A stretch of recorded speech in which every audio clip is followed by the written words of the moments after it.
Welcome back to Statistical Reasoning. We are working on Chapter 5, which is Discrete Probability Distributions. We're going to go ahead and start with the first section. The first section is just dealing with basic probability distributions and what concepts they need to be supported. So we're going to talk about random variable, make sure that we understand what a probability histogram looks like, and decide if things can be significant or not. So of course we need some definitions.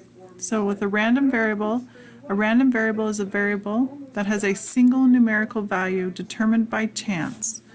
So again, it's important that we realize it's a single numerical value, and of course that it is determined by chance.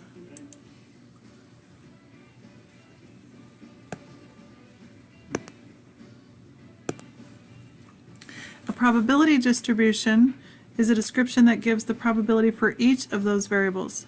Most of the time we will show it in a table, a format, or a graph, and we have some examples in a table form to show you in a moment. A discrete random variable, just remember back to previous chapters what it meant to be a discrete variable. That meant it had a finite or countable number of options that it had. It can't be everything under the sun. So one of those examples is how many tosses it takes to get a heads. That's something that's going to be concrete. I can count it. It's not going to be 1.5 times. Versus continuous, where there is an infinite amount of times or things that we can do. It's not countable. And so if I were to measure my body temperature, as example here, or even my body weight, it doesn't have to just be, the body temperature doesn't have to be 98. It could be 98.5, it could be 98.76, so it does have a continuous scale and not finite. To actually have a probability distribution, there are some requirements that have to be met. One is that it has to be numerical, so we cannot do this with categorical data. We have to also make sure that when our probabilities in the scenario that we're discussing, they have to add up to 1. We can't go over 1 because it's not possible to be more than 100%. They can't be less than 1 because that means we've left something out. Now, if you had to do some rounding and then you tried to see if they added up to 1, if they're close, such as 0.999 or 1.001, then that is fine. Rounding errors are acceptable. The other thing is each of your probabilities have to be between 0 and 1.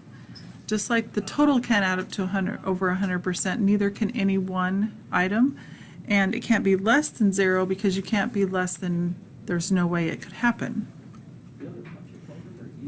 So here we have an example of tossing 2 coins, and they want to know how many heads did you get. So my options are 0 heads, 1 head, or 2 heads. Now in here we have the sample spaces, so we could have a tail-tail, we could have a head-tail, or a tail-head, or a head-head. So this is our sample space. These are our options. Since there's only one way to get no heads, which is tail-tail, the probability is 1 out of 4, or 0.25. There's 2 ways to get 1 head. It doesn't matter if it was first or second. So there's 2 out of 4, or 0.50 probability. And again, there's 1 way to get 2 heads, and so 1 out of 4, or 0.25. If we check to make sure that that works, yes, our variable x is numerical. Our options are 0 heads, 1 head, or 2 heads. Those are all numerical. If you add up the 0.25, the 0.5, and the 0.25, it does add up to 1. And each of those numbers, 0.25, 0.5, and 0.25, are between 0 and 1. So it follows those requirements. Now the question here is it discrete? Well, yes, because there's only 3 options. That's a finite number, so this is a discrete random variable. We can show this with a frequency histogram, and so on the bottom you can see I have 0, 1, or 2 as my options down here, and then this is the probability of that occurring. So it just went up accordingly. Now there are some formulas that would help us find the probability when it's not as easy as what we just had. To find the probability of x, we do 1 over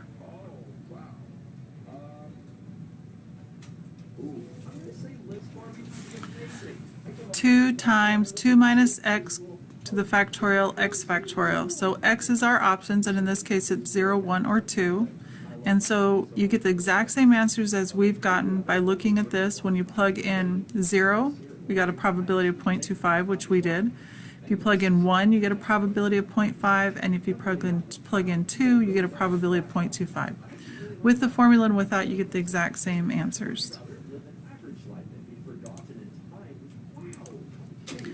So here's a different example. This is job interview mistakes. We have hiring managers were asked to identify the biggest mistakes that job applicants make during their interview.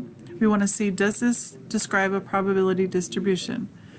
So first ask yourself, does your X's or your options, are those numerical? Well, it already fails because inappropriate tire is not a numerical answer, it's a categorical answer. So right away, it is not a probability distribution. It fails the first one. So I don't even care that it doesn't add up to 1.57. It failed the first one, it failed the second one, but it didn't fail the third one. So 2 out of 3, it failed.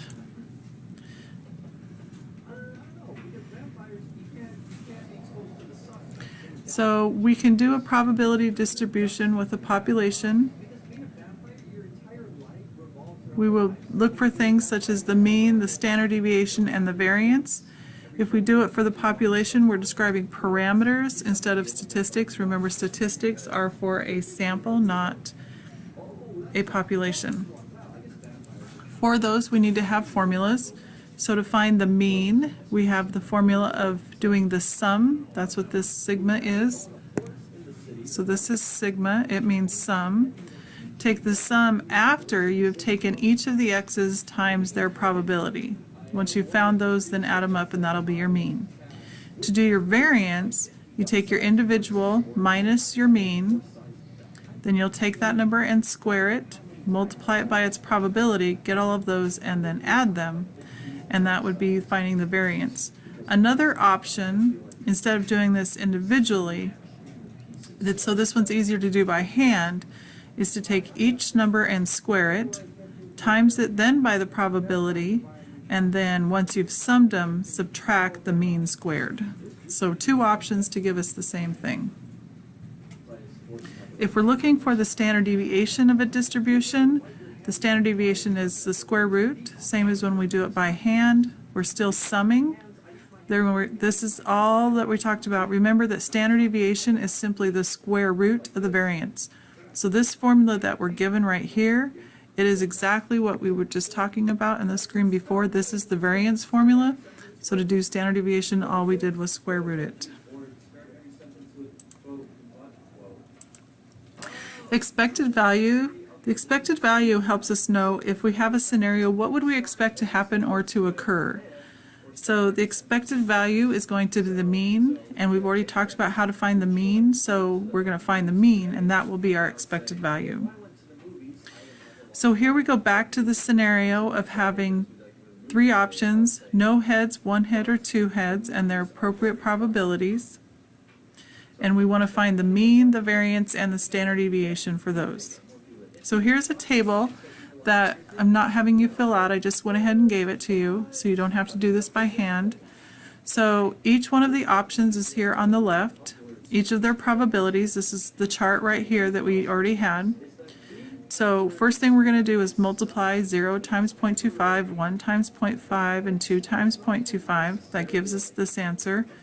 If we add those up, we get 1. Then over here we have where we take each individual x minus the mean of 1. We square that. That's the first part. Then we multiply it by its probability. So we've gone through all of that.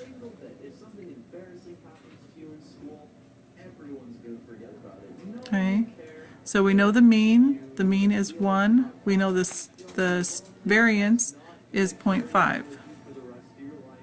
So then all we have to do, once we have that, which is just written down on the bottom, to find the standard deviation, we square root the 0.5, and if we square root 0.5, we get approximately 0.7. So there's examples of finding the mean, the variance, and the standard deviation. So what does those numbers all mean? So when I toss 2 coins, I would expect to get a 1, that's my mean. I would expect the variance to be 0.5 heads squared, and because the square root of that is 0.7, that's why it's just heads instead of heads squared. Since our expected value is our mean, we would our expected value is to get 1 head when I do it. So every time I do 2 coins, I expect to get 1 head. Now, we've talked about this slide before where we have significance. It is significantly low if it is minus 2 standard deviations away from the mean, and it is significantly high if it's plus 2 standard deviations away from the mean. So if we go to look at that scenario in this case, our mean is 1, our standard deviation is 0.7, so if we take 1 plus 2 times 0.7, we get 2.4. Does that mean that 2 heads is significantly high? Well, no, because 2 is not greater than 2.4, so 2 heads is not significantly high, and that's just written in words there. We will, as we move on, talk about significance is going to end up being where the probability is less than 0.05. That's kind of a general rule of thumb. Talks about that it's not absolutely rigid, it's just the one that we tend to use. If it is more important, then we might move the significance level down to 0.01 for our probability. We tend to use those with things that are medical or mean that there could be life-threatening situations.